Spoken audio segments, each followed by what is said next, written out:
Mechanic TV, आपका अपना pocket उस्ताद। तो मैकेनिक भाइयों, आज हमारे पास डीओ है। तो डीओ में एक ऐसी प्रॉब्लम आ रही है कि जिससे कि हमारी गाड़ी स्टार्ट नहीं हो पा रही है। तो आज हम लोग उसको सॉल्व करने वाले हैं। तो ये हमारे पास BS4 की डीओ व्हीकल है। तो डीओ व्हीकल में आप देख सकते हैं कि चाबी यहाँ पर ऑन भी है। चाबी ऑन करने के बाद भी कोई भी चीज़ चल नहीं रही है, जैसे कि हॉर्न होगा या फिर इंडिकेटर होगा या फिर हमारा जो मेन स्टार्टर होगा, कुछ भी चालू नहीं हो रहा है। तो ऐसे केसेस में आपको सबसे पहले क्या करना चाहिए उसके बारे में देखते हैं हम लोग। तो सबसे पहले आपको देखना है कि आपको ओवरऑल पूरा वायरिंग कनेक्शन डीकी खोल के देखना है कि कुछ यहाँ पर वायरिंग में कुछ इश्यू है क्या। तो हम लोगों ने देखा वायरिंग की यहाँ पर सब कनेक्शन सॉकेट अच्छे है। तो आगे हम लोग को देखना है कि आगे का फ्यूज़ कैसा है। तो चलिए हम लोग पहले फ्यूज़ देख लेते हैं। तो फ्यूज चेक करने के लिए हम लोग को सबसे पहले डीओ की जो फ्रंट साइड की बॉडी है उसको खोलना होता है। पुराने व्हीकल्स में आपको पूरी की पूरी बॉडी खोलनी होती है डीओ में, पर इस BS4 डीओ में आपको सिर्फ ये आगे वाला जो पोर्शन है उसको ही खोलना है। तो हम लोग ने ऑलरेडी इसके स्क्रूज डिसमेंटल कर लिए हैं। तो फिर हम लोग देख सकते हैं ये वाला पोर्शन सीधे ऐसे ही बाहर आ जाता है। उसके बाद आप अंदर देख सकते हो यहाँ पर CDI है, बैटरी है, और बैटरी के लेफ्ट साइड में यहाँ पर आपको स्टार्टर रिले और फ्यूज का जो बॉक्स है छोटा सा, वो आपको दिख रहा है। तो हम हमारे केस में जो करंट नहीं आ रहा है, तो हम लोग देख सकते हैं यहाँ पर फ्यूज को हम लोग को पहले चेक करना है। सो मैकेनिक भाइयों, यहाँ पर हम लोग फ्यूज देख रहे हैं। तो फ्यूज बॉक्स में आपको यहाँ पर ऊपर लिखा होता है एक 15, एक 10 और यहाँ पर 2 स्पेयर ऐसे फ्यूज होते हैं। जो स्पेयर होते हैं उनमें आपको एक्स्ट्रा फ्यूजेस दिए जाते हैं कंपनी की तरफ से, और यहाँ पर 15 और 10 का जो फ्यूज होता है, तो आप देख सकते हैं इनको पहले चेक करना है आपको कि ये फ्यूज शॉर्ट है या नहीं है। तो हम लोग एक फ्यूज पहले रिमूव कर लेते हैं 15 नंबर का।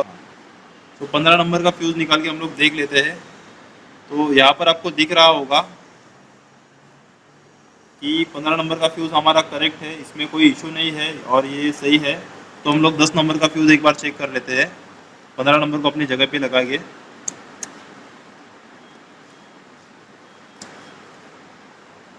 सो भाइयों, मैकेनिक भाइयों, आप देख सकते हो यहाँ पर 10 नंबर का फ्यूज़ हमारा जल चुका है।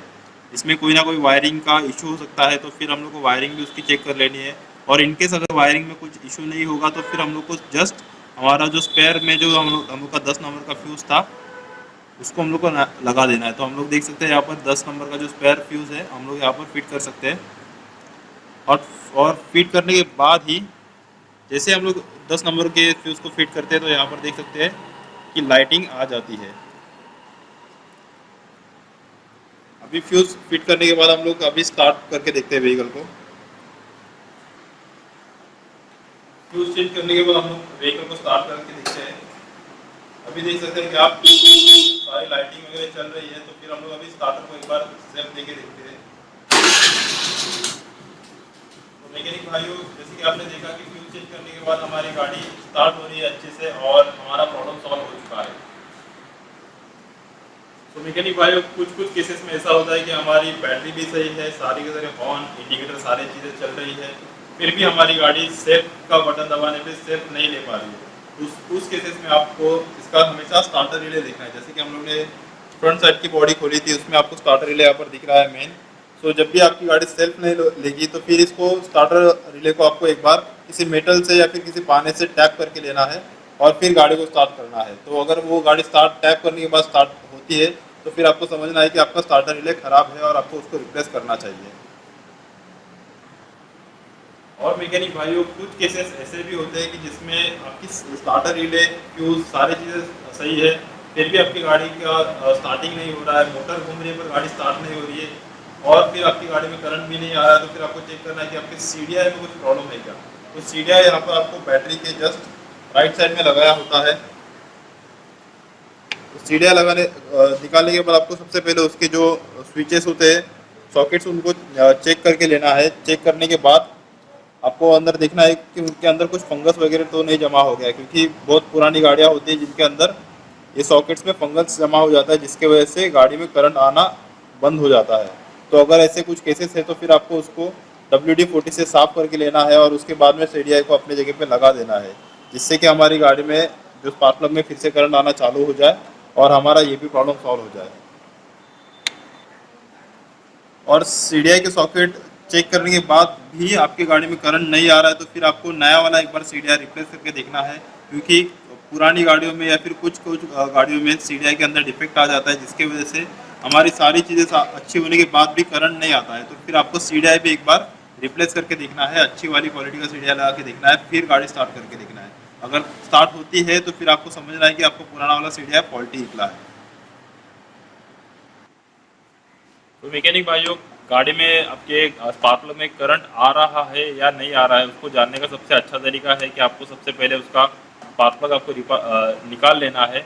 और स्पार्क प्लग निकालने के लिए आपको गाड़ी में ही टूल किट आता है, फिर आपको पता ही होगा कि इस तरीके का टूल होता है, वो डायरेक्टली आपके स्पार्क प्लग में जाके अटैच होकर स्पार्क प्लग बाहर निकलता है। तो फिर हम लोग पहले वो भी चेक कर लेते हैं।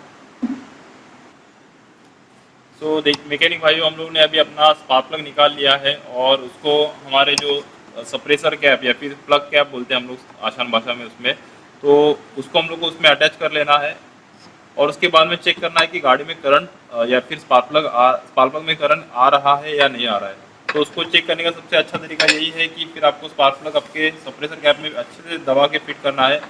और जो ये नट का थ्रेडिंग है, जो नट का पोर्शन है, उसको आपको ऐसे ग्राउंड में देना है, मतलब उसको अर्थिंग देनी है। और उसके बाद में आपको गाड़ी सेल्फ मार के देखनी है।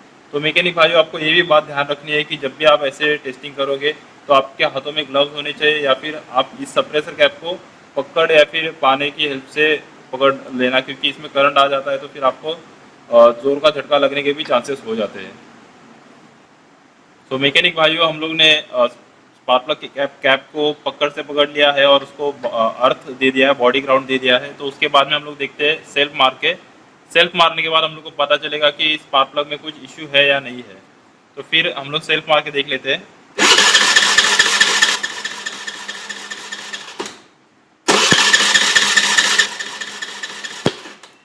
तो मैं दिख रहा होगा कि यहाँ से ही आपको बॉडी में डायरेक्टली करंट पास हो रहा है, मतलब आपका स्पार्क प्लग इंटरनली शॉर्ट है। इसके वजह से गाड़ी में जो भी एयर फ्यूल जा रहा है वो जल नहीं पा रहा है। तो इसके लिए आपको अगर ऐसा कुछ सिम्टम दिखे या फिर ऐसे कुछ लक्षण दिखे तो फिर आपको आपका स्पार्क प्लग रिप्लेस करके लेना है। तो इस केस में हम लोग को स्पार्क प्लग रिप्लेस करना पड़ेगा। उसके रिप्लेस करने के बाद ही हम लोग गाड़ी को स्टार्ट कर पाएंगे। तो मैकेनिक भाइयों, हम लोग ने हमारी गाड़ी में एक नया वाला स्पार्क प्लग फिटिंग कर दिया है। और जैसे कि आप देख सकते हैं, जो हमारा पुराना वाला स्पार्क प्लग था जो शॉर्ट हो चुका था, इसके वजह से गाड़ी स्टार्ट भी नहीं हो रही थी। तो फिर हम लोग प्लग कैप अपने प्लग में लगा देते हैं और उसके बाद में गाड़ी स्टार्ट करके देखते हैं कि गाड़ी स्टार्ट हो रही है ना या नहीं हो रही है।